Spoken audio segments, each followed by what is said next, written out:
everyone, it's Paul Ward here, and welcome to another edition of Farm Talk. We are so excited to have Mike Mobley, President of Progressive Land Management, with us today. Thanks, Mike, for joining us. Glad to be here, Paul. Thanks for asking me. Absolutely. So, Mike, you are the president and founder, I believe, of Progressive Land Management, a farm management company here in Ventura County. That's correct. I started my company back in 1987. So we're 33 years old this year. Great. And you manage farms not just for yourself, but for other farmers. Is that correct? Yeah, people own ranches, property for all kinds of reasons, investment reasons, or they want to live on the ranch, or um, maybe they inherited it. There's all kinds of reasons, or maybe there's a farmer that has had the property for a long time and is retired and wants someone else to manage it. So we do all the cultural work for ranches, and basically it's a full service. We can do as little as the customer needs, or we can do all the management, or we can just even maybe just develop the ranch. Mm-hmm. But we specialize in citrus and avocados, but we actually can work with all trees and vines, Mm-hmm. and I mean anything. We've grown corn and pumpkins, and we can grow pretty much anything. Gotcha. How many typically? What would be kind of the typical ranch size that somebody would say, come manage my farm? Well, a lot of our ranches tend to be like 20 acres, Mm-hmm. but we have like in Ojai, there's smaller ranches, maybe only 3 acres in size. Mm-hmm. We've had 100-acre ranches, and some even larger than that. So but I would say the average size is 20 acres. Okay. So if a city slicker wanted to come up to Ventura County and become a farmer, you could assist with that. They could say, hey, I just want to live in a beautiful space and have somebody professionally manage my farm, or maybe they want to, kind of pick up some of the information and take over a period of time. You could assist with that. Yeah. Yeah. Most people, when they buy a property, they don't have any knowledge of agriculture. And they are looking to, they don't want to lose money on the property. They want to have an expert opinion on what to grow. Mm-hmm.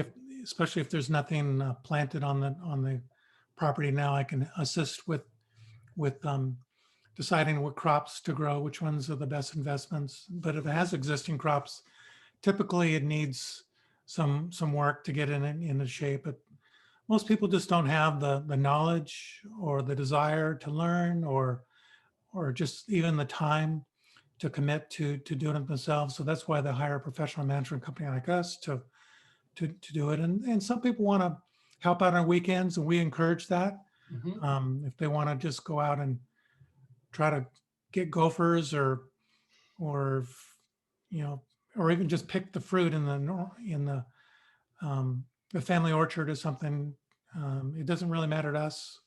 Right. We can do as little as needed, or we can do turnkey, where all they do is write us a monthly check. Right. And let's just say somebody, fell in love with, 123 Banana Street. It had an existing orchard. They were thinking about buying the property. What would be some of the things that you would look at if they're kind of giving serious consideration to buying an orchard? What would be some of the things that you would look at initially and advise them on? Well, when you're looking at property, the very first thing you always look at is the water source. Mm-hmm. Where is the water coming from? Is it a well that's on the property? And if it is a well, what's the capacity of the well? What kind of energy source does it use? Does it use natural gas for a motor, or use electricity or some other form? And then you look at the soils. Mm-hmm. Want to see what kind of soils the property has, and then the geographic location. Some areas tend to be very cold Mm-hmm. and sensitive to, or say, vulnerable to frost, and you'd want to make sure that there's adequate frost protection. In some areas that are very vulnerable to like east wind, and you'd want to have maybe wind protection, maybe some windbreak trees, Hmm. or to have a different kind of crop that is not as susceptible to wind damage. But certainly water is the key, and then the land or the soil, and then the trees. If there's trees on there, then we need to assess the health of the trees. Right. Um, try to try to figure out what kind of care they received, what kind of health they're in, and if they're not healthy, what it would take to get them to a healthy, more productive state. Hmm. And people always want to know the cost. They want to get an estimate. What is it going to cost to fix up the property, to maybe plant more trees, to upgrade? Maybe it needs a new irrigation system, or maybe they want to add electronics. Maybe they want to convert a manual irrigation system to complete automatic, where we put in a sensor that would sense the dryness of the soil, and once it got to a certain dryness, the irrigation system would kick on, Hmm. start automatically, and would run for a certain period of time until it replaced the water that the trees use. And then, well, same way with frost protection, we can put automatic devices on the wind machines, where the wind machines start at a temperature that we set before it freezes, and then we have it set to a temperature to shut off.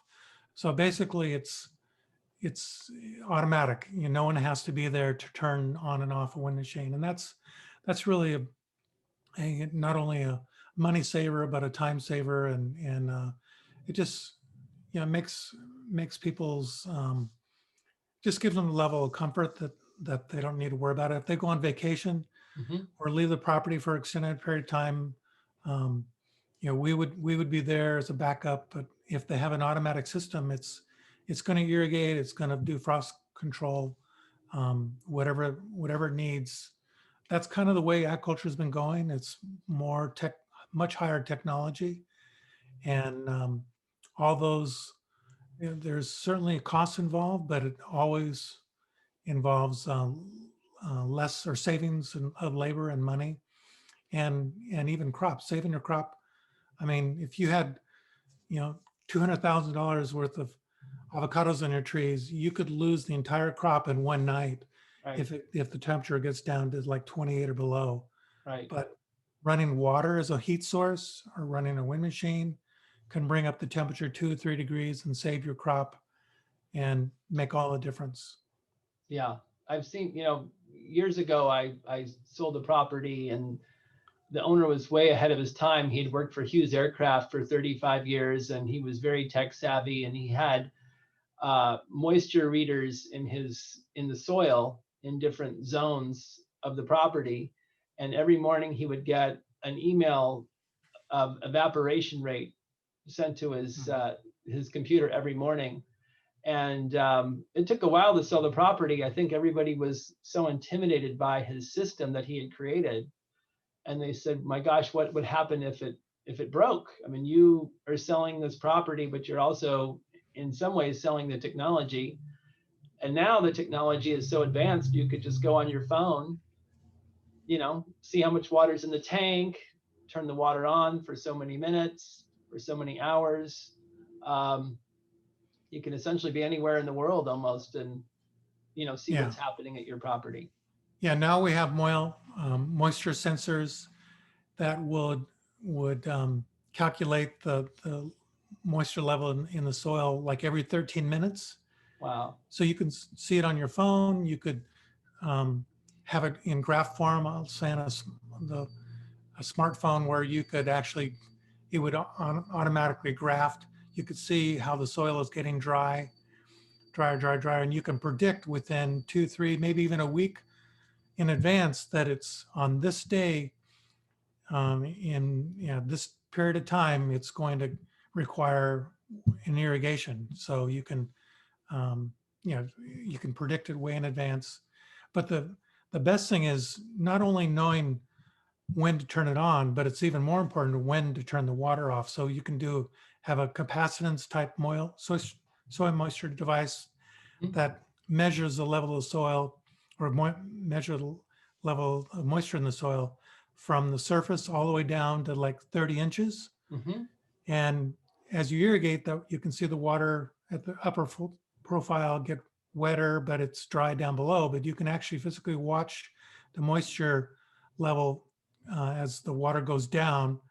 And you can basically, if you shut off your irrigation system, you're going to still have the water going deeper profile, but you want to be able to shut the water off before the water gets below the root zone. If you do that, you've basically just wasted water.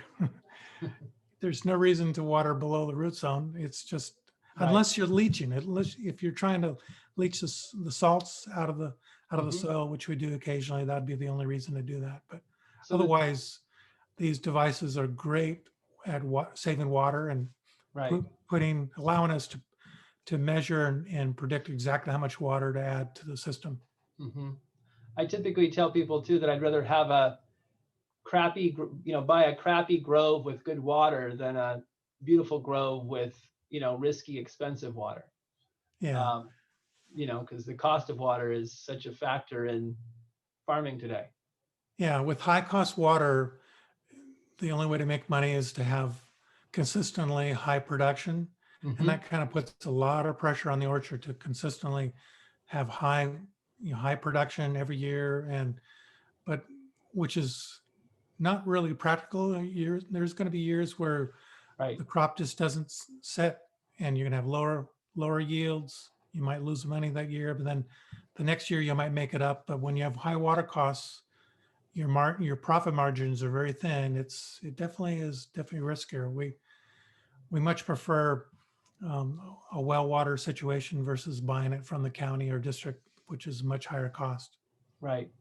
What do you think the future is in farming in terms of just kind of where we're going and technologies and new crops? I know that the gem avocado is becoming quite popular as opposed to the traditional Haas or lamb Haas. What do you think is happening? Well, speaking of the crops that I know the best, avocados and citrus, in Ventura County, yeah, we are seeing a big increase in the number of avocado acreage. It's mostly Hass, but there are quite a bit of this new variety called gem. Gem only represents about 10% of the industry's production right now, Mm-hmm. but it is increasing because gem is a great avocado. It produces higher volumes than Hass, and tends to have a better flavor because it has more oil. So people like to prefer the gem avocado versus Hass. Mm-hmm. So avocado acreage is going to continue for a long time. I mean, we see demand keep increasing. We see higher imports from Peru and Chile and Argentina and Mexico and even other countries, but yet people can still consume them. And in the last, I think they figured the last 5 years, consumption of avocados in the United States has actually doubled. Wow. So I think it was 3.5 pounds per person. Now it's up to 7 pounds per person. Wow. But in Mexico, the consumption is around 25 pounds per person. So United States has a long way to go if we're at 7 and they're at 25. So right. We're expecting the market to grow quite a bit over the next few years. There's quite a bit of lemons that are going in. A lot of people think that lemon industry is definitely stable and a good investment. Where I think we're reaching the point where might be approaching saturation or say the maximum acres that can be profitable and still supply the market and without going oversupply, because there is quite a bit of foreign fruit that comes in, especially from Chile, Mexico, and Argentina. So we expect the lemon market to stay strong, but I think we'll see progressively fewer acres going in as the market kind of stabilizes. Also, Valencias are pretty stable too, except our crops here in Ventura County. Our tree age is over 50 years, might be closer to 60 years. Our Wow. trees are very old. Hmm. They have quality issues.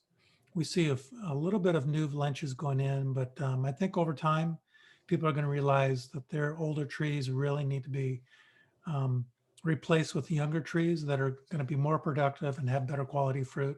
Hmm. There's definitely a market for Valencias in Ventura County because for a 6-week period, basically the end, or say the last 2 weeks of August through the entire month of September, Ventura County is about the only place in the world that you can get a good Valencia tree or Valencia oranges, Hmm. which are sold fresh, but most people use them as juice, and they're super sweet. So we have the corn on the market for that 6-week period. So prices tend to be very high, very profitable. But what brings Ventura County down is the quality of the fruit. We have a very small percentage of actually going into a box and sold fresh.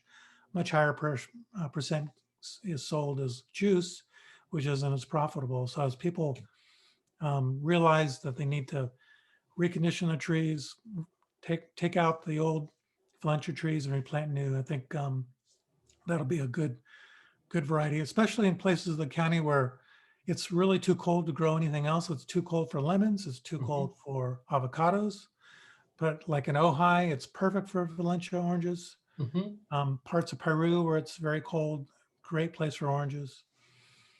We still see quite a bit of mandarins. There's not that many going in. Hmm. The market, it's oversaturated in satsumas, but there's other varieties that are really probably better suited for Ventura County that are still very profitable. Also, the Caracara navels, and it's a navel variety that is um, very popular. It's a little bit more of a have more of a pink tone to the flesh, and the kind of like a blood apple, but it's not. I mean, blood orange, but not as red as that. But it is more of a pink versus a Washington navel. But the Caracaras seem to be doing very well, very popular as an up and coming navel variety. And again, that can go in those colder areas that is just too cold for avocados. Interesting. Do you see anybody converting from conventional to organic? I know a few organic farmers that are saying that they're getting some great prices, especially on their avocados, Yes. significantly higher than conventional. Do you see people doing the conversion? Yeah. There's definitely more acres going into organic production. I think organic for the industry is about 10% now. So 10% of the production is organic, and it's getting more popular because the prices tend to be very stable, a good premium over conventional prices that holds out through most of the year. The only thing is you can't really start an orchard organically. It's very difficult because you have a battle with weeds. It's much easier to take an established orchard that has 70% shading of the ground or more. Hmm. So it's less of a battle against the weeds. And then it'll take 3 years to convert that orchard into an organic certified um, grove, and then you can start selling your fruit as organic. We see some citrus going organic. Certainly, there's quite a few mandarin varieties up in Ojai that are organic. There's lemons. The lemon organic deal seems to be possibly a good way to go, especially if there's starting to be a little bit oversupply. The organic lemon market seems to be very stable, and as long as people can um, you know, pay for the extra culture cost, because it does cost more to control the weeds. Plus, Right. you have to spray twice. We have this pest called the Asian citrus psyllid, Hmm. which is the vector for the Hopalong Bing citrus greening disease, which is a bacteria. So we have to spray for the Asian citrus psyllid. But when we have organic situations, two organic sprays equal one conventional spray. So we have to spray twice as much because the organic materials only last a very short window. So you have to spray 3 weeks apart. but we do 3 or 4 sprays a year conventionally. So that means 6 to even up to 8 treatments with organic orchards. So it's definitely more expensive. So we have to make sure that the premium, it covers that extra cost. But I know people have made good money with organic lemons and certainly other citrus varieties too. Yeah, I know one avocado farmer who's got Haas, Lamb Haas, and Gem. So he's got multiple picks throughout the year because they're all ripe at different times, and he's organic. So he's got the pickers in the field several Yeah, times a year.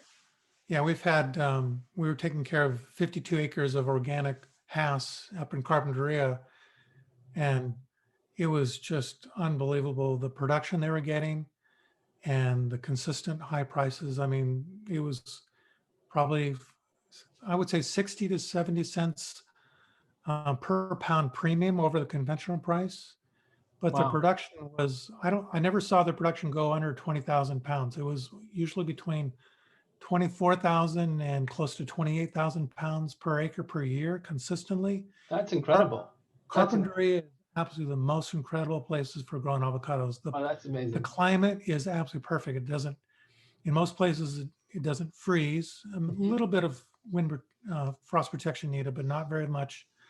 The threat of frost is very, very low, but it just seems to be warm enough in the springtime during bloom, and just Wow, that's consistent production, heavy production. Whereas in Ventura County, we tend to have more, you know, peaks and valleys.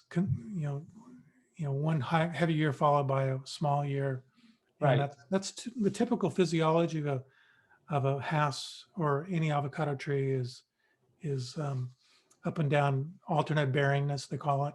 Hmm. But we sometimes we not sometimes we actually encourage our growers, um, for the ranches that we take care of. We want to pick early. We want to pick almost all the fruit off in January and February before the next year's crop is set. So that really helps balance out and takes the highs and lows out of the tree production. So Hmm. have much more consistent and really reduces the alternate bearingness by picking early. And so that when the tree is setting crop, it knows it doesn't have any fruit on the tree, so it wants to set a heavy crop every year. Versus if you waited and had a heavy crop and then it goes to set another crop, it's naturally going to not want to set a heavy crop if it already is holding a heavy crop. So we trick the tree by picking the fruit early, but you can only do that by providing huge, and I mean huge amounts of potassium. We really load up our house or all avocado trees with lots of potassium, because avocados have twice the amount of potassium than say a banana. Hmm. So we give as much potassium as those trees can hold. That way in January and February, that fruit is already 8, 9, 10 ounces. It's plenty ready to be picked. It's got lots of oil. It's a very good eating fruit early on like that. We pick it February, March before the fruit is next year's crop is set, and it just worked. That's like the key to growing avocados is extra potassium, pick early, can't lose. That's good advice.